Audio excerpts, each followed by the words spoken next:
Well, happy Thursday, everybody. Bill O'Leary coming to you live on this Thursday to talk about a particular topic, as I do every week, as part of our Thirsty Thursday series. Again, it's where I talk about sort of an issue or something I've come across and what I do for a living, which is I'm an estate planning lawyer, elder attorney, probate and trust lawyer as well, and my firm is Legacy Planning Law Group here in Jacksonville, Florida. So, as I like to open all of these by saying, if you're thirsting for knowledge and information, you've come to the right place. So, today's topic is so after getting a dementia diagnosis, preparing for the future. So, look, no secret, getting a diagnosis that you have dementia can be very devastating.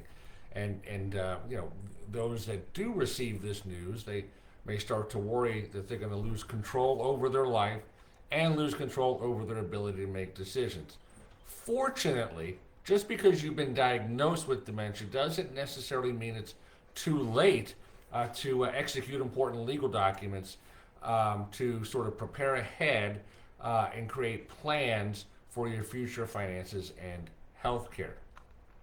People with early stage dementia often still have the capacity, it's called, to execute legal documents. And all capacity means is the ability to understand the contents of legal documents like a will, let's say, and know what the consequences are of signing it. So if you know who your family is, if you understand what your assets are, and you understand sort of, or at least comprehend what the will says and what the effect of the will is going to be, you most certainly can execute a valid will and plan ahead for the distribution of your estate after you die. You know, sometimes the understanding level of people with early dementia, that level of understanding, it sort of comes in and out, and we know that. Executing legal documents at a time when that understanding level is good, what we call in a period of a lucid interval, is important. So if we can get somebody in that lucid interval, then most certainly we can go ahead and get this done.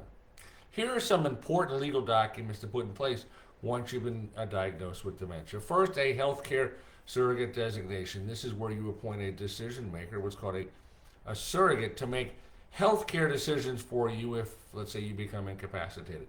By the way, this legal document is also referred to sometimes as a healthcare power of attorney, maybe a healthcare proxy. Picking someone you trust, let's say like a spouse or a responsible child, can give you the peace of mind that they're going to have your best interest and desires in mind as they help you make those decisions. In a healthcare surrogate designation, you not only appoint a decision maker, but you also give that decision maker access to your medical records and authorize the doctors and the hospitals to talk to that decision maker and basically get around the HIPAA privacy laws. So, healthcare surrogate designation, very important.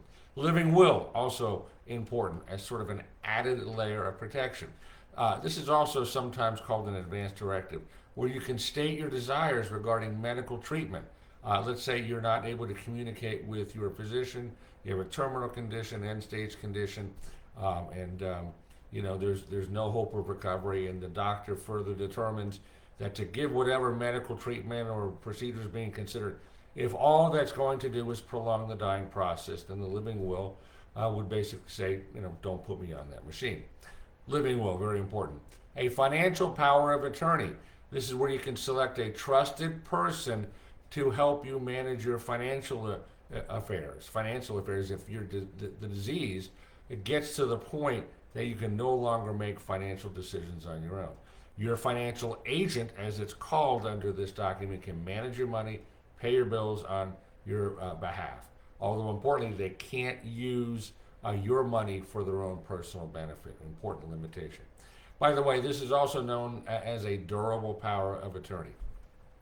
So in this power of attorney document, if you will, you can actually go on to restrict your agent's powers. For example, you can say that the person you're naming can manage your personal accounts, but they can't sell your home. Although typically with a sort of a comprehensive power of attorney, those limitations are not imposed.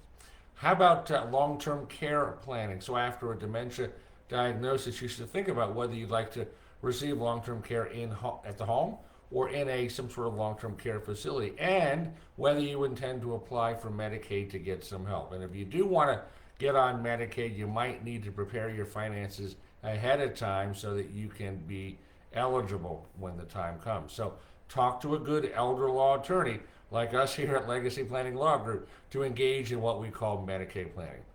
And then the final important legal document, a last will and testament. So also known as a will, a last will and testament can help you ensure that your assets go to your family and to your friends when you pass away the way that you want. So you can determine ahead of time how much of your money, your assets, each beneficiary will receive. And you can make specific gifts, they're called, specific bequests to individuals. So basically, a will is a way for you to legally decide, number one, who gets your stuff, number two, what they get, number three, when they get it, and number four, how they get it. So, let's say you have an item of sentimental value, jewelry piece, whatever. You can leave that to specific people. And sort of the flip side is if you don't have a will, your assets will be transferred to your heirs, not necessarily the way that you want, but according to the law of the state of Florida. And while you're at it, talk to a good estate planning attorney about maybe getting a living trust instead of a will. Having a trust is often a much better solution than just having a will. Why? Because the trust will ensure that things will go smoothly and easily to your heirs after you die. Well, how does that happen? By avoiding the probate court, by avoiding a court mess. Just having a will does not avoid probate. In fact, in many cases, it actually guarantees probate, whereas a living trust avoids probate. So talk to us about a living trust and how that might be a better plan than just having a will. So if you'd like to know a little bit more about sort of preparing for the future after getting a dementia diagnosis, and maybe you want to find out how we can help, we'd love to talk to you. So again, as we do in all of these weekly talks, we invite you to take that first baby step. Schedule a free 15-minute, we call it discovery, phone call. Scheduling is very easy. Go to our website, Legacy Planning Law Group. There's a button on there where you can't miss it. It says schedule your free discovery call. Takes you to a scheduling calendar. Pick a day and time that works for you. Again, that call is free. If you have enjoyed this video, I ask you to like it, better yet, share it with your friends. And hey, go ahead. We have a YouTube channel, and we really worked hard in recent months, in the past several years, creating more video content. So subscribe to our YouTube channel, Legacy Planning Law Group. So, hey, I'm going to go give a talk next Thursday at about the same time. Again, part of our Thirsty Thursday series. So if you are thirsting for knowledge, we will most certainly quench your thirst. So Bill O'Leary, I'm going to go ahead and sign off for now.